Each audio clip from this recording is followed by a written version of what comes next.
Welcome back to my channel. Today's story isn't just another courtroom update, it's a reckoning. A quiet war fought under fluorescent lights and wooden benches. A war between truth and the story the world thought it already knew. The ring of the judge's gavel fades into silence, but it's the stillness that follows that truly deafens the room. The air is thick, heavy with the scent of old wood, ink, and unspoken things. Cameras flash like lightning behind glass doors. Reporters lean forward, pens ready. But inside this courtroom, it isn't fame they're chasing. It's truth. Mary Brown sits poised, calm as stone, but her eyes are anything but calm. They are storms waiting for permission to break. Across the table sits Kody Brown, the man who once called her his first love, now staring into the polished surface of the bench as if the grain of the wood might rewrite history for him. The judge's voice cuts through the stillness. "Mrs. Brown, are you ready to proceed?" Mary nods slowly, her hand trembling only slightly as she opens her folder. "Yes, Your Honor," she says softly. "I'm ready." And with those 3 words, decades of silence finally stand up to speak. This was never how it was meant to end. Not for them. Not for the family that once swore their love could defy law, faith, and logic. But somewhere between cameras and confessions, between vows and television contracts, something shattered. Mary remembers. The laughter. The shared dinners. The nights filled with hope and foolish trust. She remembers Christine's laughter, Janelle's unshakable resolve, and Robyn's tears when she first came to the family, swearing she wanted sisterhood, not power. But power changes everything. It starts as empathy and ends as ownership. And now the same women who once shared kitchens and prayers share lawyers, subpoenas, and sealed envelopes. When love becomes evidence, no one leaves innocent.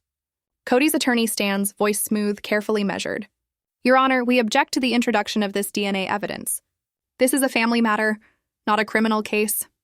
Mary's lawyer, a woman whose eyes gleam like sharpened glass, steps forward before the judge can even respond. "With all due respect, Your Honor," she begins, "this isn't just about family.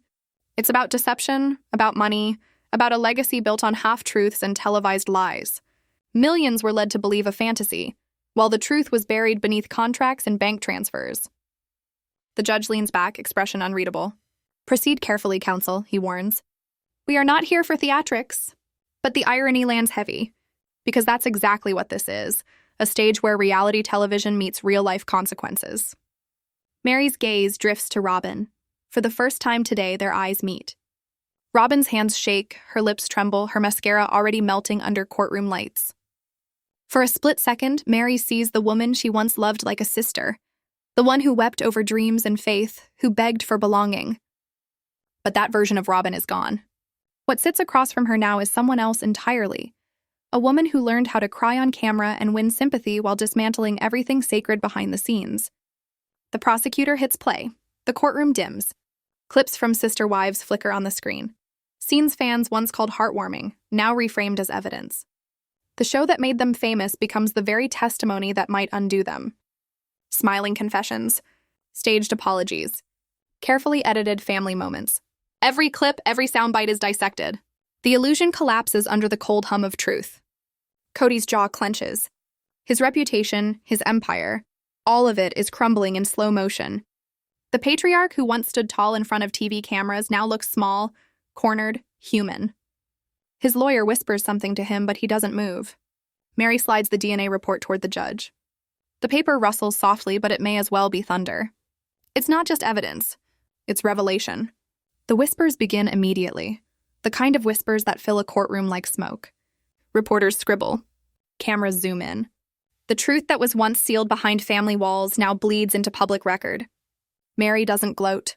She doesn't flinch. Her testimony is calm, clinical, but her words cut deep. She names the betrayals one by one, the secret bank accounts, the diverted TLC payments, the land deals at Coyote Pass that excluded everyone but Kody and Robyn. She tells the court how family funds became private property, how loyalty was used as leverage, how spiritual wives became financial liabilities. Each statement is a stone laid carefully, deliberately, and Kody's kingdom begins to crumble under its own weight. Outside, the world waits. Fans scroll, journalists speculate, hashtags trend. But inside, the truth is quieter, sharper. When Robyn takes the stand, her voice trembles, her eyes wet. She talks about faith, about vision, about the love she still believes in. But every word sounds like an echo of the woman she pretended to be. And then the prosecutor interrupts, asking her to identify a signature. A document appears on the screen. Her handwriting. Her authorization for a transfer. One that moved over $136,000 from a shared family account into a private trust under her name. Robyn goes pale. Kody's face falls flat. The silence returns, but this time it isn't peaceful. It's verdict heavy. The judge looks over the documents, his brow furrowing. "We'll recess for review," he says finally. The gavel falls. Mary exhales, closing her folder. It's over for today, but everyone knows this isn't the end. This is only the first chapter of the reckoning. Outside, reporters swarm. Cameras flash. The world gets ready to feed. But Mary doesn't stop to answer. She walks down those courthouse steps, not as a wife, not as a victim, but as a woman who finally reclaimed her truth. Because when love becomes evidence, justice doesn't need a script. Justice doesn't need a script. What you're about to hear is not just courtroom drama, it's the collapse of an empire. The Brown family's truth has finally gone on record, and what once played like entertainment has turned into testimony. But now, every frame that once felt familiar feels poisoned. Kody grinning beside Robyn, his hand brushing hers off camera, Mary standing apart, forgotten, her smile rehearsed but hollow. Christine's irritation no longer looks like jealousy. It looks like prophecy. Inside the courtroom, people shift in their seats. What millions once consumed as reality television has mutated into evidence. Evidence of emotional deceit. Mary's voice quivers as she speaks. "For years," she begins, "I believed what we showed the world was real. I thought we were building something honest. But the truth is, love was never equal in our home. It was selective. It revolved around one woman, and the rest of us were reduced to shadows." The lawyer nods. "And when did you first understand that favoritism had financial consequences, Mrs. Brown?" Mary takes a long, trembling breath. "When I read the trust papers," she says quietly. "When I discovered that every house, every account, every business, even our royalties, had been quietly handed over to Kody and Robyn." The words drop like stones. The entire courtroom gasps. Kody's jaw tightens. Robyn's eyes fill with tears. The truth doesn't shout here. It whispers. But everyone hears it. Fans had speculated for years about favoritism, but no one ever imagined it went this deep, down to signatures, hidden accounts, and contracts none of the other wives ever signed. Kody squirms, his lawyer rising in panic. "Your Honor," he objects sharply, "this line of questioning is immaterial to the DNA report." The judge leans forward, eyes steady. "On the contrary, Mr. Reynolds, it sounds very material to motive." Mary's lawyer steps closer to the bench, tone sharp, unwavering. "We are establishing a pattern, Your Honor. A pattern of deceit, manipulation, and control." The audience goes still. In that moment, everyone understands. This isn't just a case about family. It's a case about a system that turned love into leverage. Mary wipes a tear before it falls. "I didn't come here for revenge," she says softly. "I came here because truth deserves to be louder than the lies we sold. Sometimes justice isn't about winning. It's about finally being heard." As the day unfolds, each testimony peels back another layer of family life. Silent dinners, unanswered calls, children caught between faith and fracture. Christine's written statement echoes through the room. Every wife eventually found herself alone. Everyone but Robyn. Even the judge looks disturbed. He fiddles with his glasses, glancing toward Kody, who no longer resembles the confident patriarch from television, but a man watching his kingdom turn to dust. By the end of the day, the infamous envelope sits on the judge's desk, sealed, heavy, waiting. Inside lies a truth powerful enough to rewrite their entire legacy. Whatever that DNA test reveals, it's already changed everything. The courtroom empties. Robyn avoids the cameras. Mary walks past reporters in silence, her heels echoing against marble like the punctuation of a long confession. She doesn't look back. Because tomorrow, the DNA report will be read, and the world that once celebrated their love story will finally watch it shatter. Morning. Cold light spills through courthouse windows. The air hums with whispers. Reporters, lawyers, and spectators buzz with speculation. What could that DNA report reveal? What made Mary's hands tremble like that? Social media burns with theories. Hashtags trend. News vans line the street. By the time the judge walks in, the room is electric. Cameras roll. This is no longer a family. a reporter murmurs. It's a case study in heartbreak. Kody sits stiffly beside his attorney, who mutters strategy into his ear. Across the aisle, Mary holds her daughter's bracelet, a small silver token from before SisterWives ever aired. Back then, it symbolized hope. Today, it's all that's keeping her steady. The judge clears his throat. Court will reconvene now. Counsel, proceed. Mary's lawyer stands. Your Honor, with your permission, we'd like to read the DNA report into record. The judge nods. Proceed. The clerk opens the envelope, slow, deliberate. One sheet of paper. 2 signatures. One truth that could break everything apart. He begins to read. And then the air changes. The child in question, officially listed as Mr. Kody Brown's biological son, is not genetically related to him. The courtroom erupts, gasps, shuffling, shock.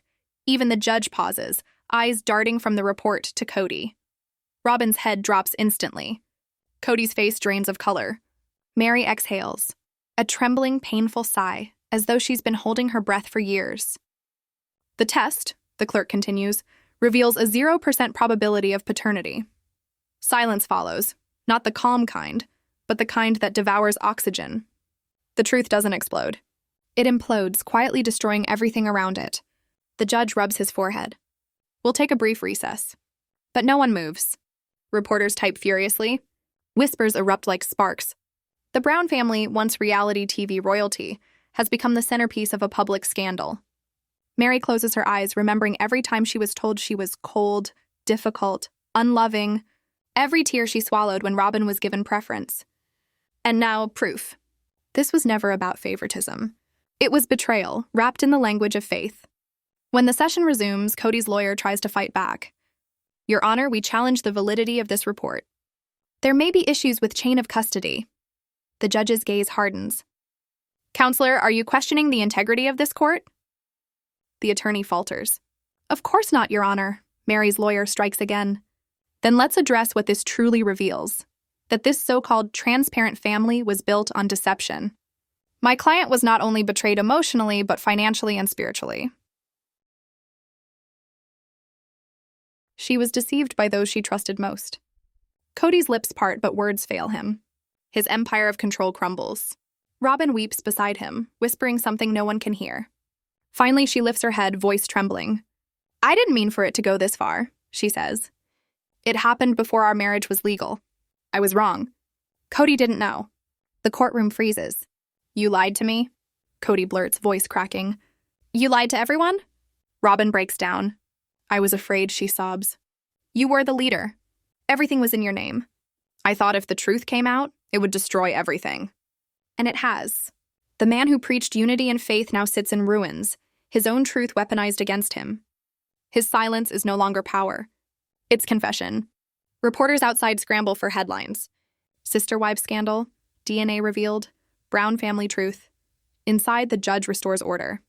We are not here to punish the past, he says, voice weary, but to determine accountability in the present. He turns to Mary. Mrs. Brown, would you like to continue your statement? Mary nods, her voice steady now. Yes, Your Honor. I doubted myself for years, she says softly. I thought if I just loved harder, prayed harder, I could make him love me back. But you can't fix something that was never true. Her words slice through the courtroom like scripture rewritten in pain. Even those who once blamed her for staying fall silent. She turns to Kody and for the first time looks him in the eye. You made me question my worth. But this report isn't revenge. It's clarity. Kody opens his mouth, but nothing comes. His entire identity, patriarch, husband, father, dissolves in the silence that follows. Christine's statement is read next. I left because peace can't grow in pretense. Then Janelle's. I saw the favoritism years ago, but I called it loyalty. I wish I hadn't. Each voice adds to the reckoning. The unspoken chorus of women who finally decided to stop surviving in silence. When the judge finally adjourns, his gavel lands softly like the end of an exhausted prayer. Court will resume tomorrow. Mary gathers her papers quietly. For the first time in years, she breathes without flinching. She doesn't smile, but there's a flicker of peace. The kind that comes not from victory, but from release. Kody stays seated, staring at the floor. Robyn leans against him, but he doesn't move. Their empire, once built on unity, lies in ruin. Outside, reporters swarm. Cameras flash. Questions fly. But Mary doesn't answer. She steps into her car, closes the door, and whispers to herself, "It's finally over." And then, almost like a promise, but endings are just beginnings, disguised as pain.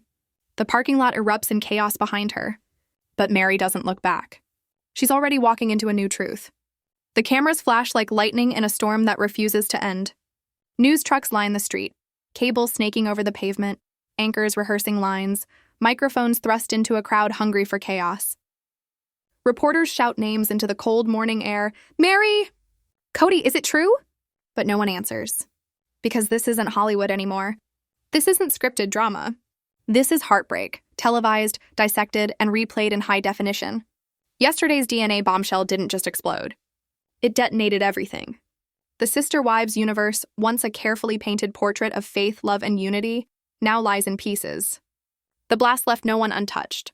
Inside the courthouse, everything feels different today. It's not about love versus loss anymore. It's about what's left after the lies are gone. Kody Brown arrives first. His head is down, his jaw locked so tight the tendons in his neck strain with each step. The man who once called himself a spiritual patriarch now looks like a ghost of his own creation. The curls dull, the swagger gone, the fire replaced with hollow confusion. Behind him, Robyn walks with a tissue twisted between trembling fingers. No makeup today. No staged tears. Just exhaustion, regret, and the kind of shame no camera filter can soften. Then comes Mary. Her stride is slow at first, deliberate, steady, but there's a quiet strength in her pace that grows heavier with every step. The courthouse doors part and the whispers begin. Cameras flash and the world leans in. But she doesn't flinch.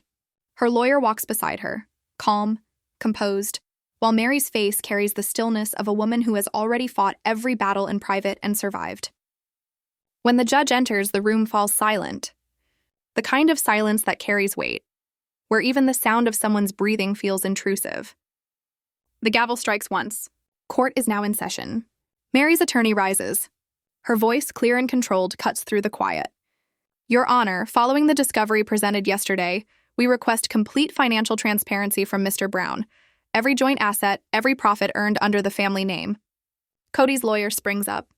"Your Honor, my client has already—" But the judge interrupts, his tone sharp. "Mr. Reynolds, yesterday your client's credibility took a severe hit. Transparency is no longer optional. It's mandatory." Kody stiffens. He leans toward his lawyer, muttering under his breath, but the tension in his shoulders gives him away. Mary watches him, unblinking. She was the peacekeeper once, the one who stayed quiet when everything inside her screamed to leave. But silence doesn't last forever. And when it breaks, it echoes. Finally, Kody speaks, his voice cracking with defensiveness. "This isn't fair. Everyone's turning against me for something I didn't even do." Mary's lawyer doesn't miss a beat. "Then help us see, Mr. Brown. If you didn't do it, who did?" Kody freezes. Robyn's hand clamps around his arm, her grip trembling. Denial is easier until truth starts pointing fingers. Then the screens light up. Bank statements, property deeds, contract signatures. The courtroom collectively leans forward as Kody's financial empire flashes in pixels before their eyes. Secret LLCs, production royalties, private transfers to hidden accounts. A gasp ripples through the gallery. Even the judge adjusts his glasses. It's no longer about faith or family. It's about control. Mary's lawyer steps forward again, pointing to a highlighted section. "These accounts, Your Honor, are registered under Mrs. Robyn Brown's name. Deposits from the show's network, categorized as individual performance bonuses." None of the other wives were informed. Robyn's voice breaks. "That's not true. It was for tax purposes." But the attorney doesn't yield. Her tone stays calm, almost surgical. "And yet, Mrs. Brown, those deposits were labeled as personal income. Not shared assets, not family funds." The courtroom erupts in murmurs. Reporters scribble furiously. Robyn goes pale. Kody's face drains of color. And Mary, she doesn't smile. She doesn't gloat. Because revenge isn't a performance. It's the quiet satisfaction of truth arriving without permission. The judge calls for a brief recess. Mary walks into the hall, a swarm of cameras waiting like vultures. Questions fly. "Mary, was this the plan? Did you know?" But she walks straight through them. Her mind drifts somewhere else, to her daughter Leon.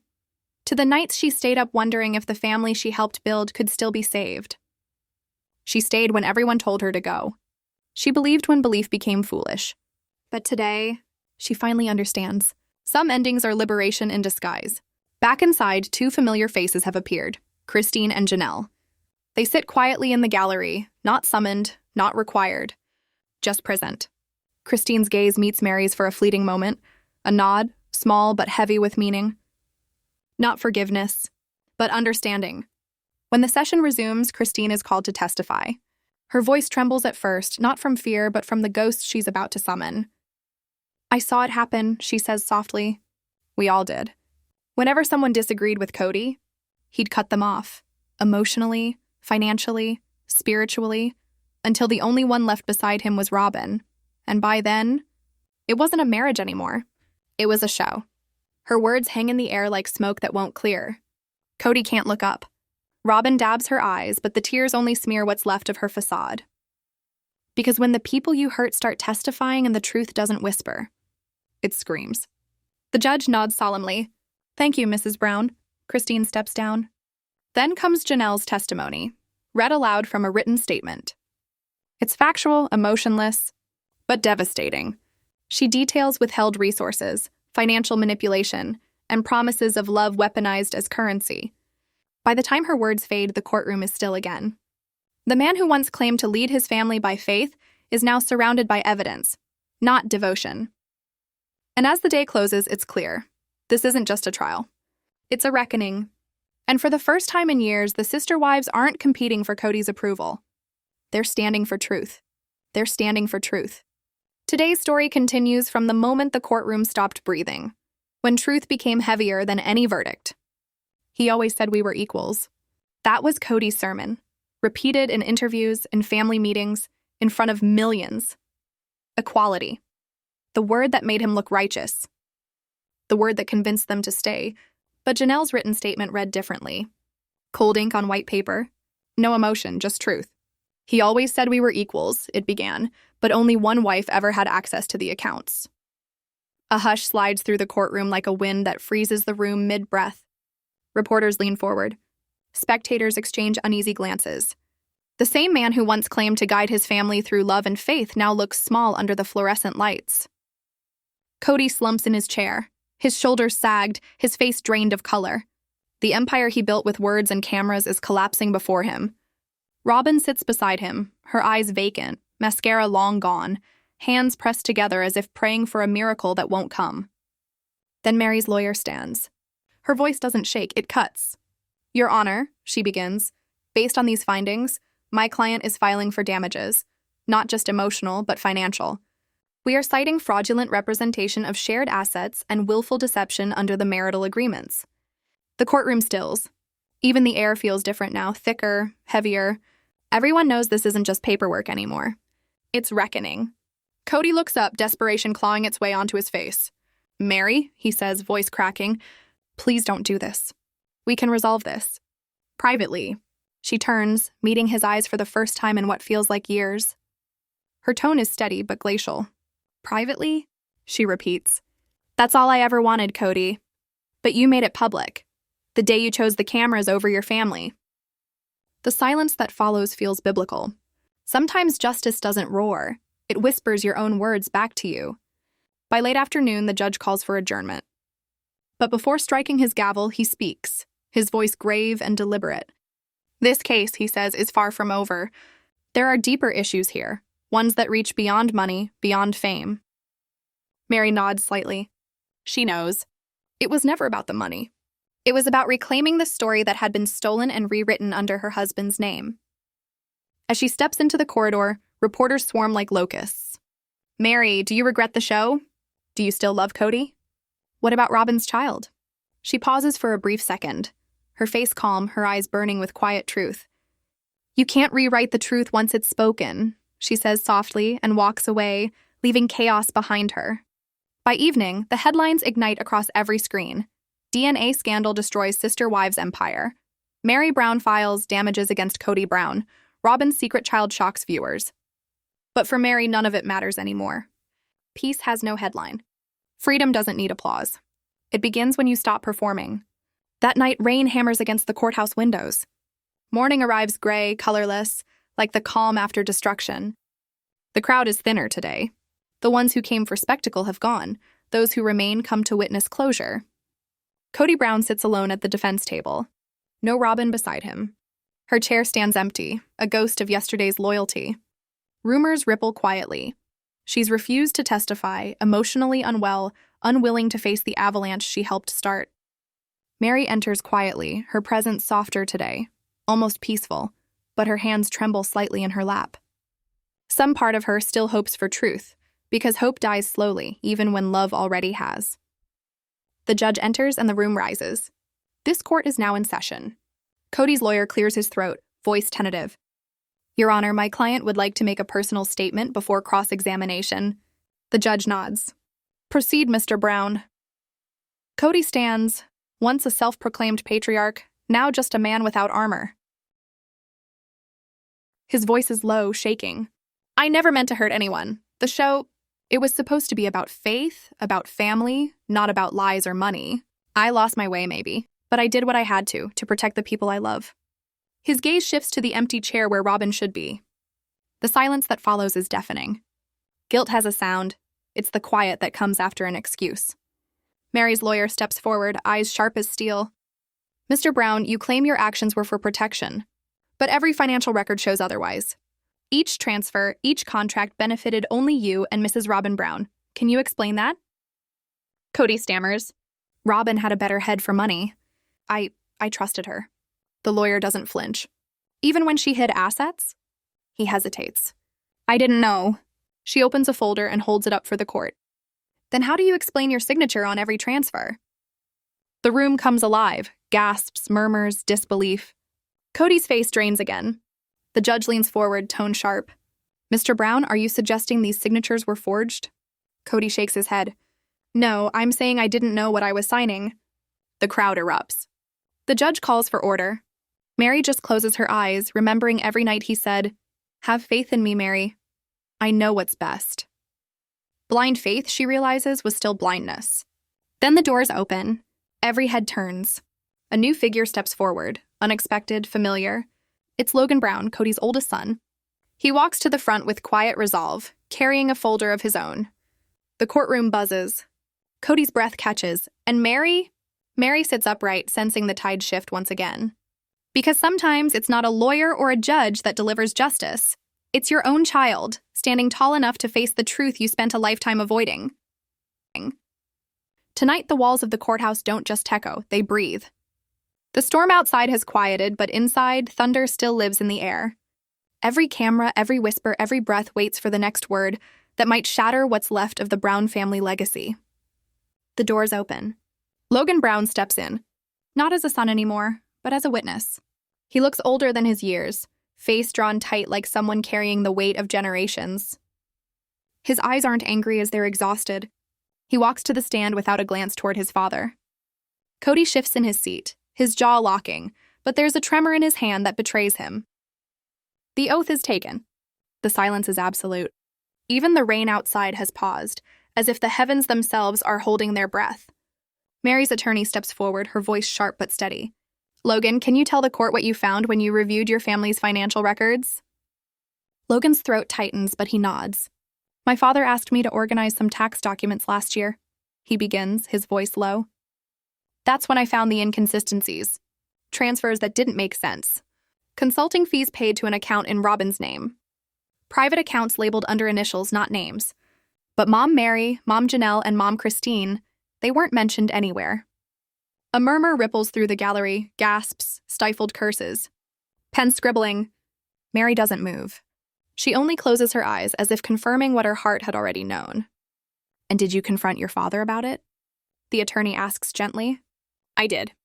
Logan's voice falters for the first time. He told me to mind my own business. That I didn't understand how plural family finances worked. That I wasn't part of that world anymore. Kody shuts his eyes. His lips press into a thin line. But Logan continues, this time colder. He was right about one thing. I didn't understand. Not until I saw what it did to Mom Mary. Not until I watched her break quietly while pretending she was fine for the cameras. A haunting silence falls. No one dares move. It's the kind of silence that doesn't demand, it reveals. Then Kody stands up abruptly, his voice trembling with anger and desperation. That's enough! You think you know everything, Logan?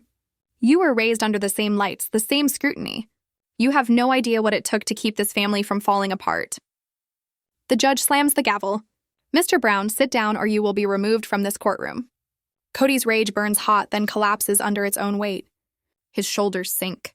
He mutters a hollow, "I'm sorry, Your Honor," before falling back into his chair, a king dethroned by his own son.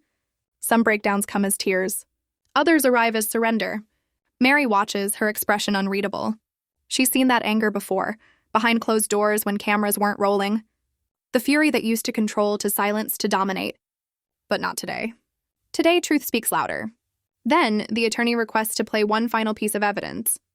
A tape. The judge grants it. Static fills the speakers. Then Kody's voice, unmistakable. "We have to keep it quiet, Robyn. If Mary finds out, she'll take everything. Don't worry. I'll handle the paperwork the way we discussed." The gallery erupts. Robyn's attorney goes pale. Kody buries his head in his hands. Mary doesn't flinch. She's not shocked anymore. She's done being shocked. The lawyer's voice cuts through the chaos. "Your Honor, this recording confirms willful deception, not misunderstanding." The judge nods slowly. "I agree." Kody lifts his head, voice cracking. "I was afraid. I was losing everything. My family, the show, the money. I just wanted something to hold on to." The judge's gaze sharpens. "And in trying to hold it, you destroyed it. Fear doesn't protect love, Mr. Brown, it poisons it." Thunder groans in the distance, echoing through the glass. Mary stands, her voice trembling but resolute. "Your Honor, I don't want him in prison. I just want honesty. I want it on record so no one ever calls what he did love again." The courtroom breathes again, and breaks. The gavel falls. Session adjourned. Verdict tomorrow. Mary gathers her papers. For one moment, she looks at Kody, not with hatred, but with the weary peace of someone who finally let go. He doesn't look back. His eyes linger on Robyn's empty chair. Because love can survive pride and time and distance, but never deceit. Outside, rain lashes against the courthouse windows. Cameras flash.